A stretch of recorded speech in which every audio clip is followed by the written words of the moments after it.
देखिए ऐसा है सुचारिता जी, आपको याद होगा कि सीए को लेकर के बड़ा प्रोटेस्ट हुआ, धरना हुआ, सब हुआ, ठीक है। और हमारे जो गृह मंत्री अमित शाह जी, उन्होंने कहा था कि मैं 1000 रैलियां करूंगा और जा करके लोगों को बताऊंगा कि ये क्या है। सवाल ये है कि एक भी मिनिस्टर को, एक भी बीजेपी के लीडर को, किसी को नहीं भेजा गया इस प्रोटेस्ट बीच में कि जा करके कम से कम वो बता दें कि आखिर ये है क्या। और आज भी जब इतनी बड़ी चर्चा हो रही है, किसानों से, किसान प्रोटेस्ट करते हैं तो उनसे 11-11 बार, 13-13 बार बातचीत होती है, उनको समझाने की कोशिश की जाती है, लेकिन क्या वजह है कि 20-25 करोड़ अगर मुसलमान थोड़ा से डरा हुआ है, उसको लग रहा है कि कहीं ना कहीं उसके साथ भेदभाव हो रहा है, तो ये जो पसमानदा का वोट मांगने वाली सरकार है, कम से कम पसमानदा की बुनियाद पर उनके बीच में क्यों किसी को नहीं भेजती? यहाँ पे जो लोग बातचीत कर रहे हैं टीवी पे, ये क्यों नहीं उनके बीच में जाते? मुसलमानों को टारगेट करने वाली बात पूछ रही हूं मैं। की बात नहीं है, नहीं, क्यों नहीं बताते? नहीं, मुसलमान टारगेट कैसे हो रहे हैं सीए से? क्या मतलब हुआ? इसका मतलब ये कि दाल में कुछ, सीए से टारगेट इसलिए हो रहे हैं क्योंकि विपक्ष को लग रहा है कि ये ऐसा मुद्दा है जिस पर हम भड़का सकते हैं, भड़काते हैं। ये भड़काते हैं क्योंकि परसिक्यूटेड माइनॉरिटीज में मुसलमान देशों में नहीं आते हैं, इसलिए उनकी गिनती नहीं है। लेकिन ये एक मुद्दा मिल गया और इसीलिए इसको उठाकर विपक्ष कह रहा है देखिए आपको तो टारगेट कर रहे हैं, आपको तो डाला नहीं। सुचारिता जी, मैं आज क्लियर कर दूं, प्लीज सुचारिता जी, एक मिनट सुचारिता जी, प्लीज मैं आज क्लियर कर दूं कि मुल्क का मुसलमान विपक्ष नहीं है, ये मुल्क एब्सोल्युटली को विपक्ष, मैं सहमत हूं आपसे, बार-बार मैं बिल्कुल सहमत हूं, विपक्ष नहीं है। लेकिन विपक्ष हमेशा मुसलमान को लेकर ही बयान क्यों देता है, भड़काने वाले? ये भी तो पूछ रही हूँ, ये सवाल क्यों है? वोट चाहता है, हाँ, वोट चाहता है, उसको लग रहा है कि ऐसा करेंगे तो वोट मिलेगा। तो वोट अगर चाहता है तो उसको सरकार की जिम्मेदारी है ना कि वो जाए और मुसलमानों के बीच में समझाए। देखिए मैं एक बार जरा, लेकिन ये भी चूंकि हिंदू वोट चाहते हैं इसलिए ये भी डरते हैं, ये भी नहीं जाते। अब ये लड़ाई हिंदू मुस्लिम वोट की हो गई है अश्विनी जी। ये कहा जा रहा है कि भाई बीजेपी सीए ला रही है तो हिंदू वोट के लिए और विपक्ष विरोध कर रहा है तो मुस्लिम वोट के लिए। देखिए सुचेता जी, कोई कानून बनता है तो उसका एक एम्स एंड ऑब्जेक्ट्स होता है। हाँ। ये कानून बना के उसको समझिए। दुर्योधन का ननिहाल, उसको कहते थे गांधार, जहां से माता गांधारी आई थी, वो हिंदू राष्ट्र था। 1805 में वहां प्रधानमंत्री थे पंडित नंदराम टिक्कू, जो कश्मीरी ब्राह्मण थे, और आज वहां केवल 20 हिंदू बचे हुए हैं। अब उसको कहते हैं अफगानिस्तान। अब वो जो बचे हुए 20 हिंदू हैं, अगर उनको भारत में नागरिकता नहीं मिलेगी तो उनका भी खतना कर दिया जाएगा, उनको भी कलमा पढ़वा दिया जाएगा, उनको भी इस्लाम बना दिया जाएगा। राजा भरत, राम के जो छोटे भाई थे राजा भरत, ये कौन उनका ननिहाल था कैकेयी, जहां से माता कैकेयी आई थी। सुनिए, अरे सुनिए, कुछ काम की बात सुन लीजिए, कुछ काम की बात मुमताज जी सुनने दीजिए, काम की बात सुन लीजिए, प्लीज सुन लीजिए, सुन लीजिए। हाँ, सुचित्रा जी, भरत, राजा भरत की माताजी का नाम था कैकेयी, और वो कैकेय देश की राजकुमारी थी। उस कैकेय को कहते हैं पाकिस्तान। और विभाजन के समय भी वहां 27% मुस्लिम थे। वो गुरु भाई ने बिल्कुल सही कहा। आज की डेट में 1.5% बचे हैं। 25% को खतना करा दिया गया है, कलमा पढ़वा दिया गया है, उनके घर पे पत्थर फेंके गए, उनके मंदिरों को तोड़ा गया, मजबूर में बेचारे कन्वर्ट हो गए।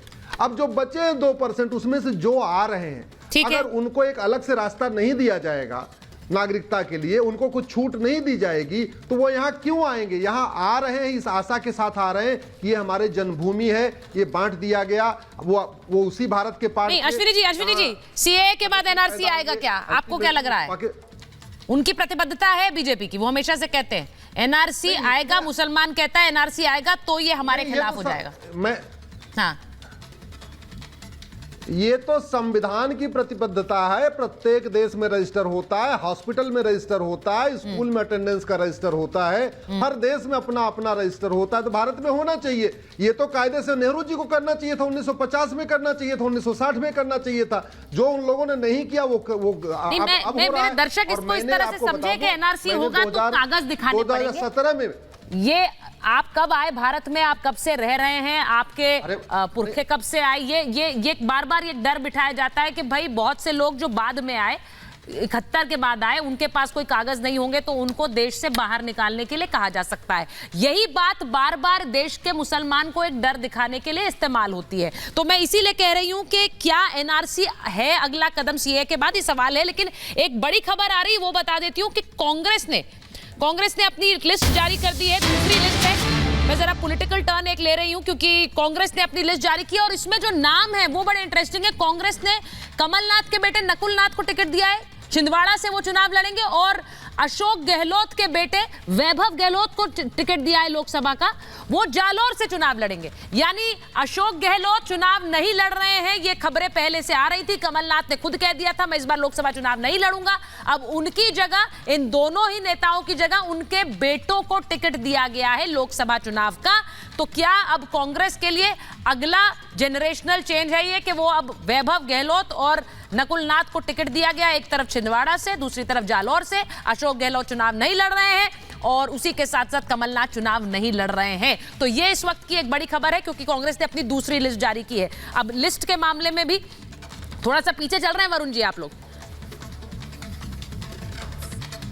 वरुण जी, सुचारिता जी, लिस्ट की बात नहीं है, वो तो मैंने आपको पहले भी कई बार कहा, लास्ट मोमेंट तक टिकट बढ़ते रहते हैं, फॉर्म भरने से पहले बदलते हैं। पर आपने गलत शब्द का उपयोग किया, जनरेशन चेंज। ये कैसी जनरेशन चेंज है भाई? अशोक गहलोत के बेटे आ जाएंगे या कमलनाथ के बेटे आ जाएंगे, फिर इनके बेटे पोते आ जाएंगे, तो कांग्रेस का तो नाश होना ही होना है, सर्वनाश। बहुत अच्छी बात है आप ये कह रहे हैं, देश का सर्वनाश कर रहे हैं। और मैंने आपको पहले कहा नहीं, गलत बात क्यों सुनूंगा मैं किसी बात मत दो टिकट कोई, वो थोड़ी आप गुलामी करते रहोगे या मोदी जी की गुलामी करोगे या राहुल गांधी की गुलामी करोगे। आप हिंदुस्तानी नहीं बन सकते हो क्या? पहले अभी अश्विनी जी कह रहे थे अरे भाई कैस्पियन सागर से आप हिंदू का, आपने जो सनातनी संस्कृति, भारतीय संस्कृति आप लाओ वहां से, नसबंदी कार्य क्यों नहीं लाए थे कानून? आप क्यों नहीं जनसंख्या नियंत्रण कानून लाते? खाली भड़का रहे हो हिंदुओं को खाली वोट लेने के लिए। इनका इंटेंशन ही वोट है। मैंने कहा ना, वोट जीवी चुनाव जीवी। देश का सर्वनाश इसलिए हो रहा है। इनको सरकार इसलिए चाहिए 400 सीट, संविधान तो कहीं जाता आता नहीं है, इनको निजीकरण करना है। नहीं तो वरुण जी लागू करनी ये वोट जीवी है, लेकिन वहां पर ममता बनर्जी जब कहती है मैं लागू नहीं होने दूंगी तो वो वोट के लिए नहीं कर रही है, जबकि वो टेक्निकली पॉसिबल ही नहीं है, लेकिन वो कह रही है कि मैं नहीं लागू होने दूंगी। वो वोट के लिए नहीं है? नहीं। उसके लिए क्यों नहीं बोलते आप? पॉसिबल नहीं है क्योंकि हमारी कंट्री को क्वासी फेडरल है। मैं बोला उस बात के लिए भी, क्वासी फेडरल कंपनी।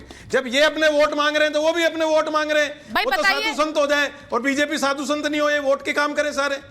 ये क्या बात है? मतलब बीजेपी कुछ भी करे, दूसरी पार्टियां कुछ करें तो वोट के लिए, ये तो एक नैरेटिव क्रिएट कर रहे हैं। खाली मुसलमान वोटों से आएगी क्या? भाई आप लोग भी हिंदू वोट के लिए कर रहे हैं गुरु प्रकाश जी, ये हिंदू वोट के लिए है, ये आरोप आप पर लग रहा है। आप लोग उन्हें तो कहते हैं मुस्लिम वोट बैंक के लिए करते हैं, लेकिन खुद आप हिंदू वोट बैंक के लिए कर रहे हैं। गुरु प्रकाश जी जल्दी से जवाब।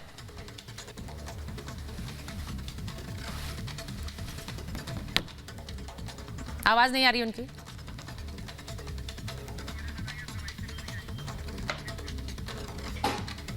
गुरु प्रकाश जी आपकी आवाज नहीं आ रही है, आपकी आवाज नहीं आ पा रही है। लेकिन तौसीफ जी जरा बता दीजिए, पश्चिम बंगाल में वो कर रही हैं, बोल रही है नहीं आने देंगे, टेक्निकली पॉसिबल नहीं है, इस तरह के बयान क्यों?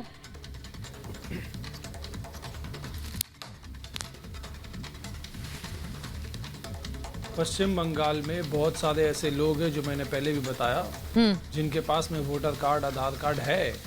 वो लोग यहाँ पे नागरिक के तौर पे रह रहे हैं, लेकिन वो बाहर से आए हुए लोग हैं। अब उन्हें जो है बीजेपी सरकार कह रही है कि हम फिर से नागरिकता देंगे, हम नए तरीके से नागरिकता देंगे, यानी पुराना आपका पेपर जो है वो आपका जो पेपर बेमायने हो जाएगा। जैसे ही अगर ये लोग, जो कोई भी अगर अपने आप को इस नए प्रोसेस में डालेगा तो उसे तो पहले डिक्लेयर करना होगा कि वो फॉरेनर है, वो रेफ्यूजी है। बिना अपने आप को फॉरेनर डिक्लेयर किए, अब फिर रेफ्यूजी डिक्लेयर किए, वो नागरिकता ले कैसे सकता है? एक जो ऑलरेडी नागरिक है वो वापस से तो नागरिकता लेगा नहीं।